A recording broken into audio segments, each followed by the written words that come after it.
I'm Randy Vance. I'm with Saltwater Sportsman Magazine, and I'm with Earl Bentz, the CEO of Caymas Boats, a nearly new company that's 5 years old in the industry, and Todd Falk, who is the Vice President of Sales and Marketing. Let's talk a little bit about this new company in the marketplace, and in particular, your saltwater fishing boats, Earl. Well, we pride ourselves in providing the highest quality boat with the highest quality component parts available.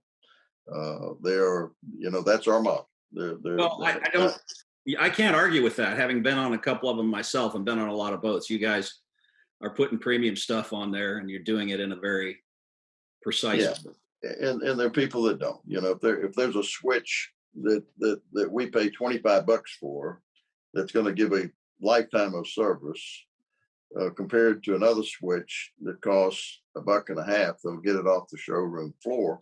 Some people choose to go the latter direction with the cheaper component parts, and it works well for them.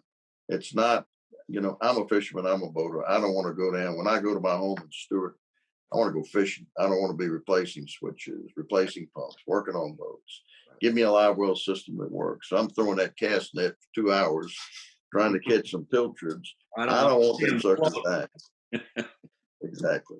Yeah. So in the fit and finish, from a tooling perspective, we've got hundreds, if not thousands of years of experience, boat builders, craftsmen who take not just pride in what they do, but pride in what their finished product looks like. Yeah. And they take, had a guy in my office this morning that just says, he says, Earl, we're building the best boat we've ever built. And the other thing is where the rubber meets the road is the hull design. These double step hulls that Michael Peters has perfected. When we made the decision to team up with Michael, he's got it nailed. I'm going to tell you, he has got it nailed. If anybody out there is thinking about buying a boat, nobody likes getting wet. Nobody likes getting beat up. Go ride one of our boats. Go ride one of Michael's hulls. They're unbelievable. In our test of that 28, yeah, dry ride, smooth ride. And one of the things that SVVT hull is known for is taking turns and hooking up in them and coming through them safe and sound. And you don't get that out of a lot of stepped hulls. So that's a well-designed bottom. It is. And one of the negative characteristics that when we were investigating early on, Adam and I, was in a following sea, the propensity to want to hook or spin out. Right. And because of this tunnel design that he's got back in the back of his boats, it's like it's on rails. And the boat is safe, the boat is soft, the boat's dry, and I congratulate Michael. He's got her dialed in. Pad bottom bass boat. That design's pretty much, the old performance thing. That's my thing. But these double stepped hulls, we're relying on others, and we're very happy and tickled with the partnership with Michael. Let's talk about power for a minute. The 41 that you've come out with, what's the max horsepower on that? 1,800. 1,800. Now, what combination of motors are you going to hit that number with? Mercury introduced this new 600 last week or the week before, 2 weeks ago. A couple weeks ago, yeah. Half weeks ago. We're very excited about it. Randy, when you look at 50 and 60 foot center consoles now with outboards on the back, this would have been unheard of not many years ago. I remember back when you went fishing with the outboard, if you didn't have 2 spark plugs in your tackle box, you probably wouldn't get home. Yeah. Just very undependable. And now these new 4-stroke outboards are so dependable. And the beauty of them is it's so easy to take them, and if you want to repower, just unbolt it and bolt another one on. So this new 600 horse V12 that Mercury's come out with, we're looking at possibility of putting 3 on our 40-footer. Got 11.5 foot beam. We've got some testing to do because it does add a little weight compared to the quad 400s or quad 450s that we put on. Yeah. So we'll do that over the next few months with with Mercury's help. Yamaha's got their 425 that weighs, I think, 1,050 pounds each.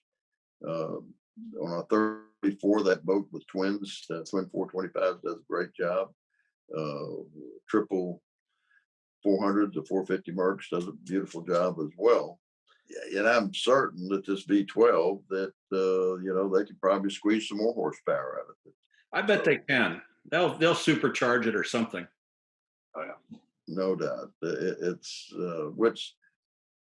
what's happened in the last 10 years in the development of these four-stroke outboards is nothing short of a phenomenon. And it's I've got a single engine, on my 28. And, I fish out of Stewart. You've been down there. You fished out of there. I have no concerns at all about getting back to the dock. I've never been left out.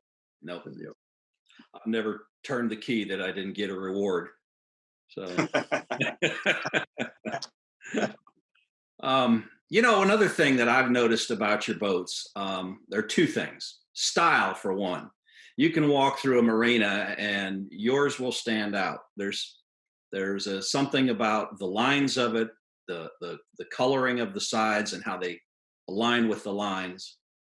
You must have a lot of guys back in the design room going through that kind of stuff. Thank you. I mean, there's nothing to be said that you've got to make your boat ugly. Functional, ugly don't have to go hand in hand. It can be functional and pretty as well. Yeah. And I do have a stylist that we worked with. We've got one here in house that we work with for the past 40 years. It's done a great job for us. So we take a lot of pride. We get a lot of comments. I was at a show in Tampa week before last. Yes. And met about a dozen of our owners of our boats. And one lady, she said, I've only got one complaint.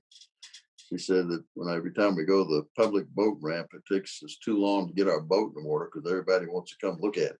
Yep. So pretty good complaint to have. Let's look at the 28 hybrid for a minute.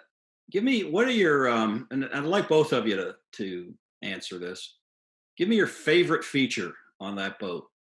Favorite feature on the 28, I would say probably the beam and the space of the boat. Being a 9'4" beam on a 28-foot boat in a bay boat style, that combined with the forward seating just makes it such a comfortable and functional boat. Got two huge casting decks, but you can have 4 or 5 people fishing on that boat very comfortably. You can pass by. I mean, it is just a really, really comfortable boat to be on and fish on. I had another brand of bay boat prior to getting my 28. Mm-hmm. My 3 daughters and my wife, to my knowledge, never went on it one time, not once. There was no place for them to sit unless they were sitting behind the console or on the eddy in front of the console that did have a pad on it. But it was a very unfriendly boat to anyone other than a hardcore fisherman. And now having 4 grandsons, still have 3 daughters and son-in-laws, we can put 4 couples on that boat. Everybody's got a padded seat to sit down on, a big fold-up bench in the back, wrap around U-shaped seating with backrest on it. So the girls, if they want to go out and lay out in the sun, and we've got a porta potty under the head. So they've got the comfort of knowing that they need to go use the restroom. They've got a place and privacy that they can go use the restroom. So there's so many features: big fish box, big live wells, high speed pickups with the live well, keeps pogies alive, hardest fishing bait fish there is to keep alive, and a huge fish box with a macerator on it when I do get fortunate enough to catch a few dolphin, a cobia, or something to throw in the box. So how would you quantify the value of comfort versus the value of hardcore fishing when it comes down to somebody picking their boat? How do those features balance out for the buyer? Well, I think it, of course, all depends on the buyer, but I think the unique thing about our boats is they do both really, really well. Boats fish just unbelievably well between the live well system and the front and rear casting deck. You've got just tons of space, a great platform to fish on, but also the ability to load the family up and go to the sandbar, go take it to dinner, just all very comfortable, all in the same day. I mean, you can go run offshore in the morning and fish, come inshore, finish up your day, and then go load up the family that evening and go to dinner. You know what's surprising to me, Randy, is having lived here in Tennessee, we're a 6.5-hour drive to the Gulf from here. Right. Is Kentucky Lake. When I first moved here in 1975, you never saw a center console boat on Kentucky Lakes, an hour and a half west of here. Bass fishing lake. Percy Priest Lake right here in Nashville. It's a good striped lake, smallmouth lake, largemouth crappie. You never saw a center console boat. Some of our bigger dealers today, our dealer right here in Nashville, Clark Marine, huge center console dealer for us. Dealer in Atlanta. There's so many people that, because of the utilitarian nature of this boat, to be able to fish for bass, fish for stripers, fish for crappie, hook up to it and drive to the coast and catch redfish, snapper, grouper, cobia offshore. But yet come back to the lake and fish on the lake. Today, nearly 40% of the boats that you see, fishing boats that you see on Kentucky Lake, are center consoles, believe it or not. It makes a trailer one of the most important parts of your boat, getting it around. The other thing, we're talking about the big center consoles over 40 feet. That's my philosophy in boats is I'd rather have a fast boat and a warm shower at the end of the day than a slow boat with a warm shower in it somewhere. And I think that has when you look at the cost of slipping a boat here in Punta Gorda Isles, where we are, you can buy a modest house, make the payments on it for less than you'd be paying a slip fee in a marina, and then have your boat in your backyard. And I think that's one of the things that makes outboards so attractive in this market now, is so many coastal boaters that are living on the water and have their boat in their backyard. Well, more and more people are gravitating to the coast. Right. And it's, I was raised, first 23 years of my life, I lived on saltwater. Mm-hmm. And that's what I love about my home in Florida now, is that I walk out of my door and my 28, so I've got 2 lifts. I've got one built for my 40 Caymas as soon as the customer. As soon as it's done.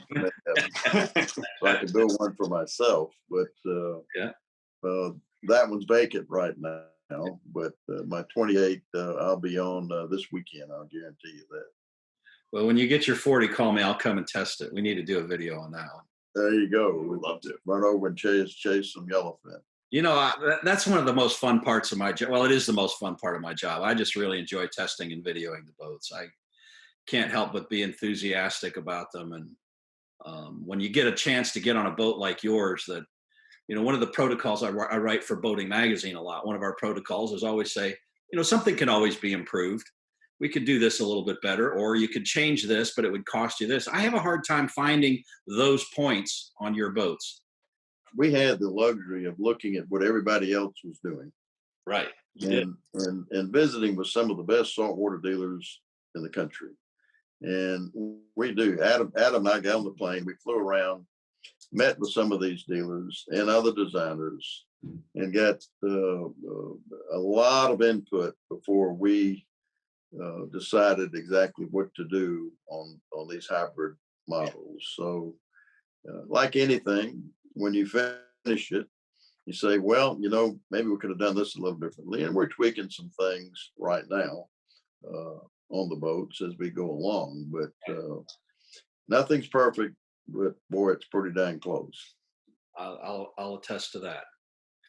Well, listen, guys, I appreciate you spending the time with me. I'm looking forward to my next Caymas boat test, and maybe I'll get on one of my own sometime soon. I hope so. Thank you very much. Earl, it was great to be with you. Thanks a lot. Thank you, Randy. Thank you, Randy. Vance with Saltwater Sportsman Magazine.